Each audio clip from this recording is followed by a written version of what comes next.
Hello， 大家好，我是丁丁。在漫长的等待了9天后，马桶人第63集终于更新了。果然和我猜的一样，第63集的时长真的很长，是马桶人系列中第2长的视频。而且如作者所说的一样，这部视频真的很火。第63集也是马桶人第21集中的第1部视频。今天我们就来看看马桶人第63集所有的剧情和彩蛋吧。开始前别忘了点赞、订阅、开启小铃铛。我这次的目标是要6000个赞。好，话不多说，我们开始。视频前面4秒是全黑的，只能听到声音。视角主角正在使用一个大炮瞄准并攻击马桶人。这个大炮的威力很大，一炮就能打死蜘蛛马桶人了。接着，第62集出现过的直升机马桶人，他又出现了。他直接发射2发火箭炮，把视角主角炸飞了。视角主角的视线变得模糊，然后他就跌在了第63集预告图里的那个地方。只见外面已经被黑烟笼罩，看来刚才的爆炸非常的猛烈。当他的视线慢慢恢复时，隐约的可以看到一个监控人匆匆忙忙的跑了进来，接着就是预告图里的那个迷你马桶博士登场。他冲了进来，把刚才那个监控人按在地上摩擦，接着就把他的头拆了下来。这里放慢来看，他的头被拆下来的时候，喷出来的液体，相对于62集，更清楚的可以看到是红色哦。难道和我之前推测的一样，监控人真的是人变的吗？哇，作者，你们还有谁没到12岁？别看了。迷你博士突然看向了视角主角，不知道我为什么叫他迷你博士的朋友，这是因为他的蜘蛛脚和前面的2个爪子都和马桶博士一模一样，只是缩小版。他朝着视角主角冲过来的同时，自己也被麻痹枪麻痹住了。镜头转向另外一边，一个监控人手里握着麻痹激光枪。他身后出现了一个穿着黑色西装的音箱人，这个音箱人和第24集片尾的这个跳舞音箱人有点类似，都是身穿黑色西装，而里面都是深红色的衬衫，只不过他们的音箱好像有点不同，身高也不一样。他手里拿着2把匕首，和女音箱人相似，不过他没有像女音箱人那样把匕首放在音箱上，用音波攻击敌人，而是直接使用推进器腾空飞起，然后跳到迷你博士的身上，用匕首了结了他。目前我们可以看到，监控阵营和音箱阵营都有1男1女的精英角色出现。监控阵营是无双战神和女监控人，音箱阵营是他和女音箱人。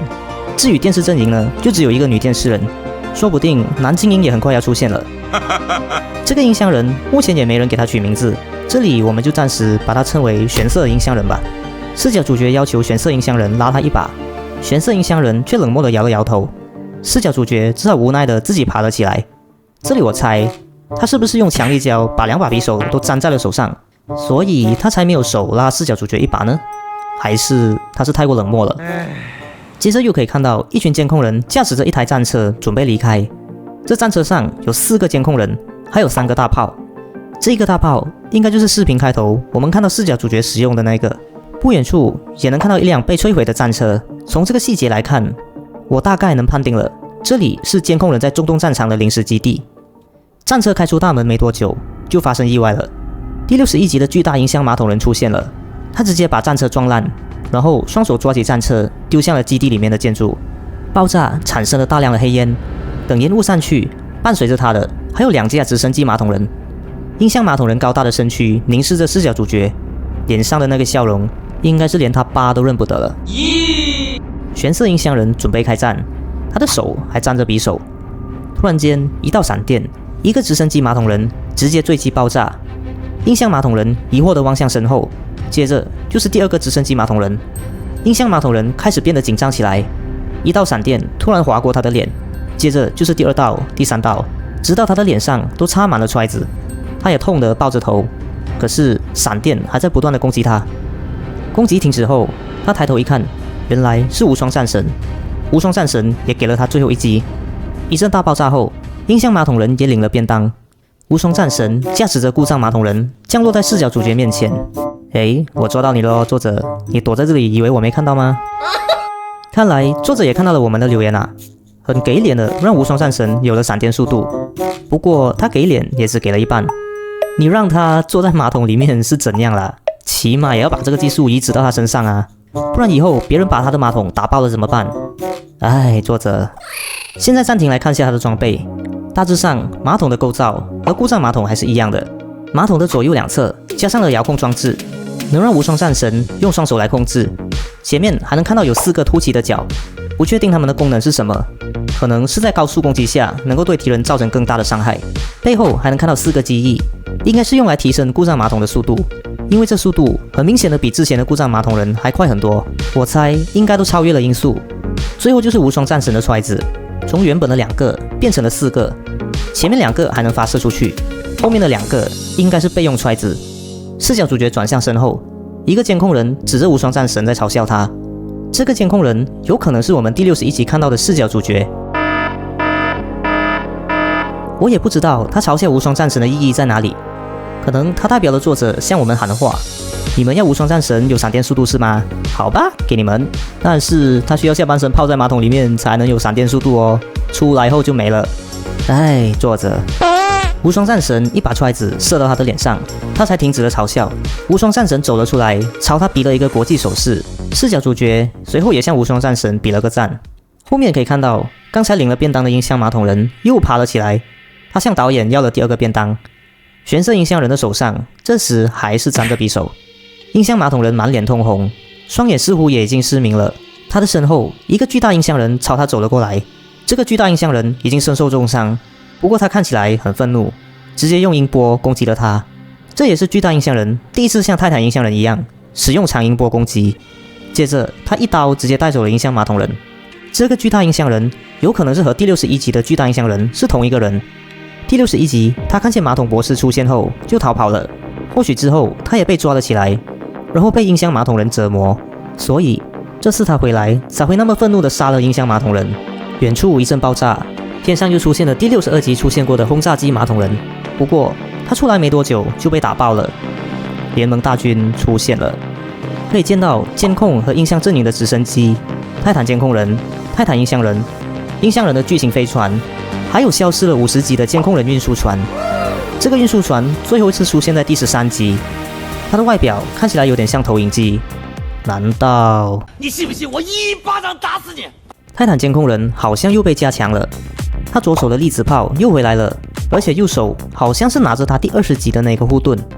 最奇怪的是，他推进器的火焰从橙黄色变成了蓝色，这是作者的失误，还是泰坦监控人又被加强了？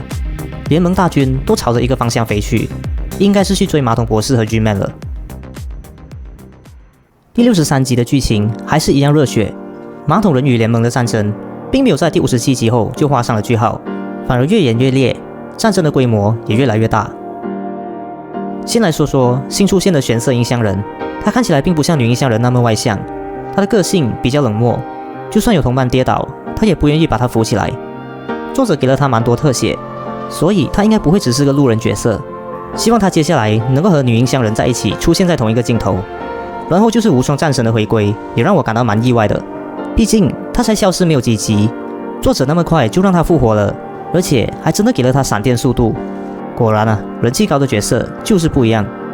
但是需要下半身泡在马桶里面，我还真的没有那么喜欢这个设定。但没关系，尊重作者。对。最后是联盟大军的出现。